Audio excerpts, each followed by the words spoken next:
सिलसिला आगे बढ़ाते हैं और अब बात करेंगे दूसरी बड़ी खबर की, जहां कांग्रेस अब अपना वचन पत्र मंगलवार को जारी कर सकती है। तो वचन पत्र में हर वर्ग के लिए गारंटी लाई जाएगी कांग्रेस की तरफ से और कल कांग्रेस का वचन पत्र आएगा। कल यानी मंगलवार का कल दिन है और कांग्रेस अपना वचन पत्र जारी करेगी। तो वचन पत्र में अलग अलग वर्गों को साधने की झलक दिखाई देगी।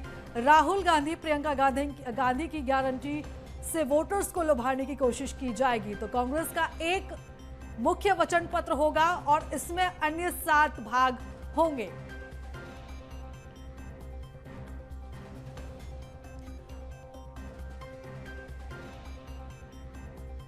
तो बता दें कि कांग्रेस का वचन पत्र कल आने वाला है और वचन पत्र के जरिए अब कांग्रेस लीड लेना चाहती है। इसमें हर वर्ग के लिए कुछ ना कुछ होगा और सबसे महत्वपूर्ण बात यह है कि इसमें राहुल गांधी, प्रियंका गांधी ने जो मंच से जो गारंटियां दी थी उनको भी इसमें शामिल किया जाएगा।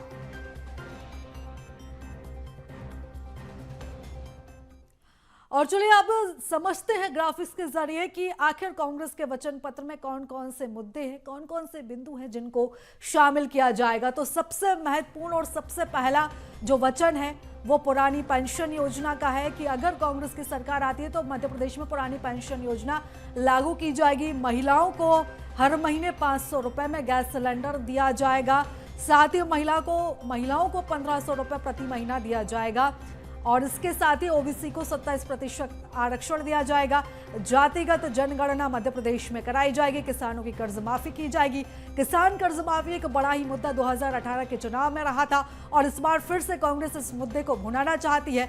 लगातार कर्ज माफी का जो मुद्दा है वो कांग्रेस की तरफ से उठाया जा रहा है और इस बिंदु को भी कांग्रेस अपने वचन पत्र में शामिल करेगी। और 3 गारंटियां जो प्रियंका गांधी ने दी थी, सबसे पहला मंडला में जब उन्होंने बोला था कि कक्षा 1 से 8वीं तक 500 रुपए प्रति माह छात्रों को दिया जाएगा और जब कक्षा 9वीं में छात्र पहुंचेंगे, कक्षा 9वीं और 10वीं में 1000 रुपए प्रति माह छात्रों को दिया जाएगा। और इसी के साथ 5 हॉर्स पावर की सिंचाई बिल मुफ्त रहेगा। 100 यूनिट बिजली बिल माफ, 150 यूनिट बिजली बिल हाफ। तो ये प्रमुख गारंटियां कांग्रेस की तरफ से जिनको वचन पत्र में शामिल किया जाएगा।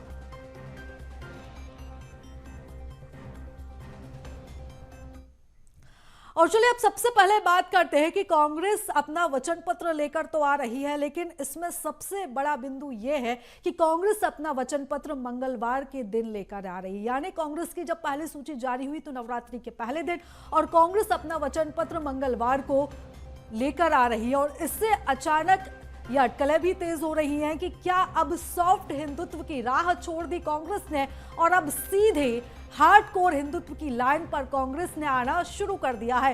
कांग्रेस ने अपनी जब पहली लिस्ट जारी की तो नवरात्रि के पहले दिन ही जारी की। कांग्रेस ने 9:09 पर लिस्ट जारी की। यहाँ पर भी 9 का आंकड़ा देखा गया था जो कि सनातन संस्कृति में काफी महत्वपूर्ण 9 का आंकड़ा माना जाता है। लिस्ट में जो नाम थे वो भी 144 थे, यानी कि अगर इनका टोटल भी किया जाए तो 9 का संयोग बनता है। जाहिर है कि यह सहयोग नहीं रहा होगा बल्कि सोच समझकर पूरी प्लानिंग के साथ ये किया गया होगा। 9 अंक नवरात्रि से जोड़कर भी देखा जाता है। शुभ और फलदायी मुहूर्त की लालसा के कारण ये सब किया गया होगा। तो ये कहा भी जा रहा है कि ये सब इत्तेफाक नहीं हो सकता, ये कांग्रेस की सोची समझी रणनीति का ही हिस्सा है। तो कांग्रेस का मैनिफेस्टो, जिसे वचन पत्र नाम दिया जा रहा है, वो भी मंगलवार यानी कि बजरंग बली का दिन मंगलवार को माना जाता है। उस दिन कांग्रेस अपना वचन पत्र लेकर आएगी। बुधनी से सीएम शिवराज सिंह चौहान के खिलाफ जिसे टिकट दिया गया है वो भी रामायण में हनुमान जी का पात्र अदा करते थे। कर्नाटक चुनाव के बाद उनका एक वीडियो भी इस आशय के साथ वायरल हुआ था जिसमें हनुमान कहते हैं कि कर्नाटक में काम हो गया, बात मध्य प्रदेश की है।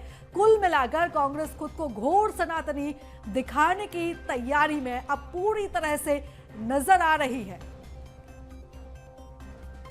और चलो इस खबर पर ज्यादा विश्लेषण करते हैं, विस्तार से हम चर्चा करते हैं। हमारे साथ लगातार संवाददाता प्रखर जैन जुड़े हुए हैं। प्रखर, देखिए जिस तरह से हमने अपनी अभी ग्राफिक्स के जरिए आंकड़े अपने दर्शकों को बताए कि ये 9 का जो आंकड़ा कांग्रेस ने अपने हर चीज में लाने की कोशिश की है, चाहे अपनी सूची जारी हो, चाहे 144 प्रत्याशियों के नाम हो, चाहे वचन पत्र मंगलवार को जारी करना हो, ये महज एक इत्तेफाक नहीं हो सकता। ये कांग्रेस की सोची समझी रणनीति है। तो क्या अब कांग्रेस भी भली भांति समझ चुकी है मध्य प्रदेश की जनता का मूड की हार्ड हिंदुत्व की राह पर चलना होगा अगर जीत पानी है तो?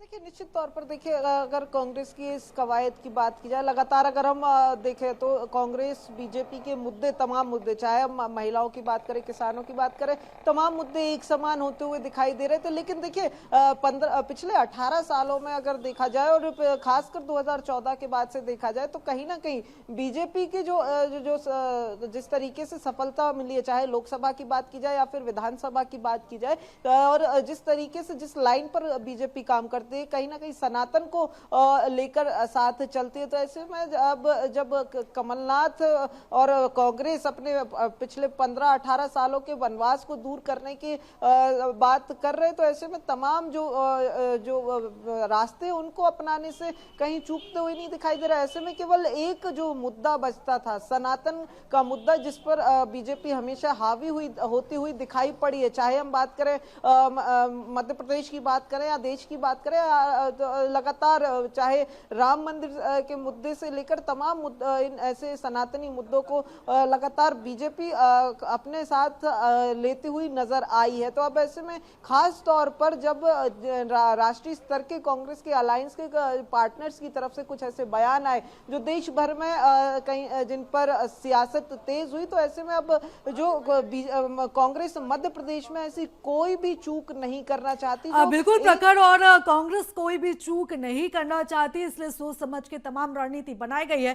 फिलहाल प्रखर, तमाम जानकारी के लिए, चर्चा के लिए आपका बहुत धन्यवाद।